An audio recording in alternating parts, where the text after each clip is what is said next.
Welcome aboard, fellow enthusiasts, as we embark on another incredible video. Welcome aboard, as we set sail on a journey through Jo Jones artist. Joseph John Jones was an American painter, landscape painter, lithographer, and muralist. Time magazine followed him throughout his career. Jones was associated with the John Reed Club, and his name is closely associated with its artistic members, most of them also contributors to the New Masses magazine. Prepare yourself for an eye-opening discussion on background in the upcoming portion of this video. Jones was born in St. Louis, Missouri, April 7, 1909. Self-taught, he quit school at age 15 to work as a house painter, his father's profession. Brace yourselves for the next chapter, where we'll be dissecting career.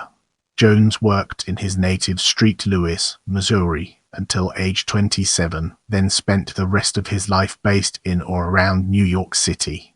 His work is in the collection of the Cleveland Museum of Art, the Denver Art Museum, the Detroit Institute of Arts, the National Gallery of Art, the St. Louis Art Museum, the Smithsonian American Art Museum, and the Whitney Museum of American Art.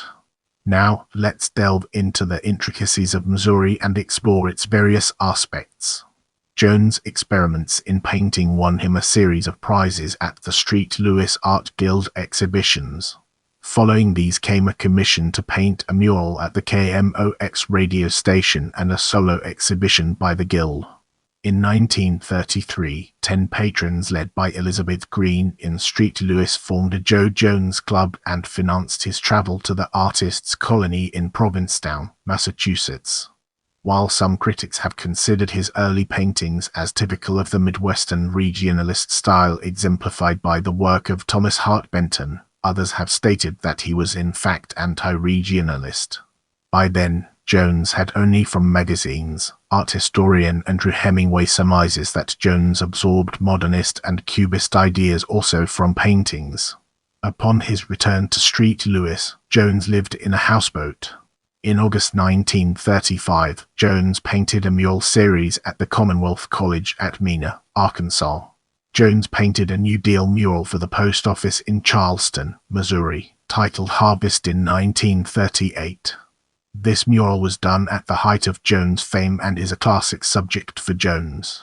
It depicts the harvest of wheat in a very labor-intensive manner, showing the cutting, gathering, and stacking of it onto a wagon. Under a cloudy dark sky, wheat dominates the perspective, with the farmers providing a great deal of motion. Another New Deal mural entitled Men and Wheat was painted by Jo Jones in 1940. Followed by Husking Corn in 1941 for the Dexter, Missouri, post office, Turning a Corner in 1939 in Anthony, Kansas, and Threshing in Magnolia, Arkansas, in 1938. All the murals depicted some process during a wheat harvest. Of the revolutionary element his early work, Jones wrote to Green, "It is not warped to bias to any party except for the militant struggle of the working class," which he contrasted to artists who believed in the Communist Party. In the years Jones was associated with the St. Genevieve Art Colony in St. Genevieve, Missouri. He visited there and also taught. He served as direction in 1936. In the upcoming section, we'll be dissecting New York and exploring its intricate connections to our topic. Perhaps Jones' first appearance in New York came with his painting Wheat at the Whitney Museum's second biennial of contemporary American painting. In 1935, Time magazine ran its first story about Jones, House Painter, June 3, 1935. It reported that Jones had contributed a painting to the 16 Cities show in Manhattan's Museum of Modern Art, whose autobiography read, Jo Jones. Born St. Louis, 1909. Self-taught. By this time, Jones had become a communist. Back in St. Louis, Jones promoted such thinking in his art classes at the St. Louis Artists Guild. In response, the city's public safety director had Jones removed. When Jones came to New York, a symposium by the New Masses celebrated his arrival on February 2, 1936. Participating were Louis Bunin, puppeteer; Stuart Davis, American Artists Congress; Joseph Freeman, literary critic and founder of the New Masses; William Gropper, fellow painter and cartoonist; Jerome Klein, critic of the New York Post; and Roger Baldwin, chairman. Time reported on both of these one-man shows in New York, first at the Asia Gallery in 1935, followed by the Walker Gallery in 1936. The first show included the paintings We Demand, Garbage Eaters, Demonstration, The New Deal, and The Shocking American Justice. The second show included We Demand, Garbage Eaters, Demonstration, and his latest, Threshing No. 1. In 1937, the Metropolitan Museum of Art acquired at least one Joe Jones painting as part of then 85 paintings of living American artists. The same year, Jones was awarded a Guggenheim Fellowship to document conditions in the Dust Bowl.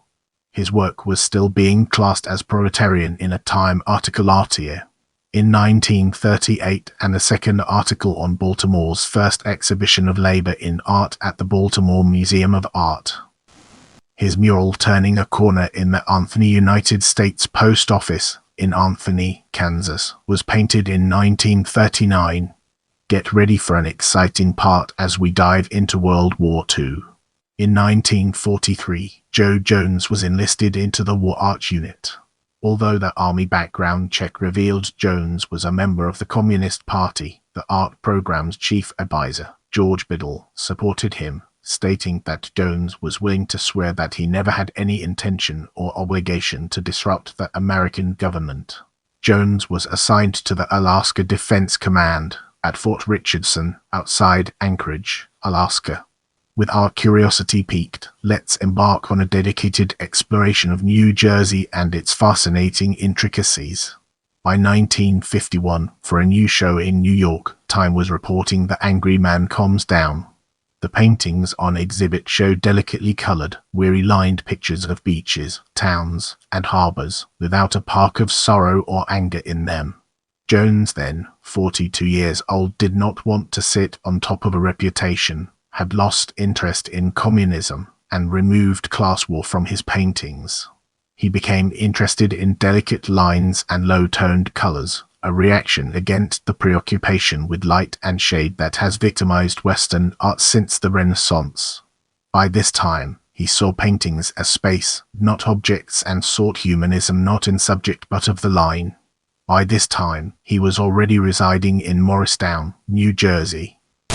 By 1952, Time had cited him as one of 48 artists whose 250 paintings had been commissioned by Standard Oil of New Jersey. Time mentioned Jones with other of the 48 artists by name. The other two were Peter Hurd and Thomas Hart Benton. Now, it's time to shift gears and explore Time magazine covers. For May 1961, Jones painted the Faraway Places for a Time cover story in its Modern Living section on travel. Time announced his addition to the small group about 80 men over the past 38 years who have painted a Time cover. According to a letter from the publisher, Jones, who had done little foreign travel, riffled through scads of travel photographs and produced a work depicting a girl from Tahiti, cliffs near Beirut, a Greek island, and a Portofino harbor. For December 1961, Time used one of his paintings for their annual Christmas issue.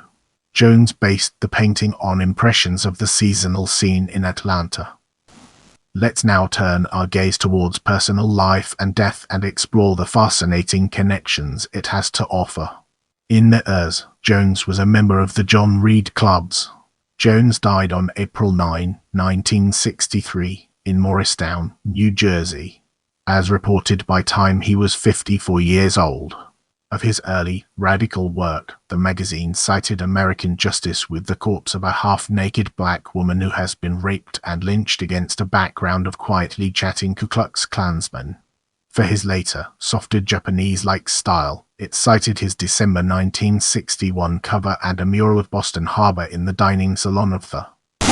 As we enter this new phase, let's navigate the complexities of legacy and discover its practical applications.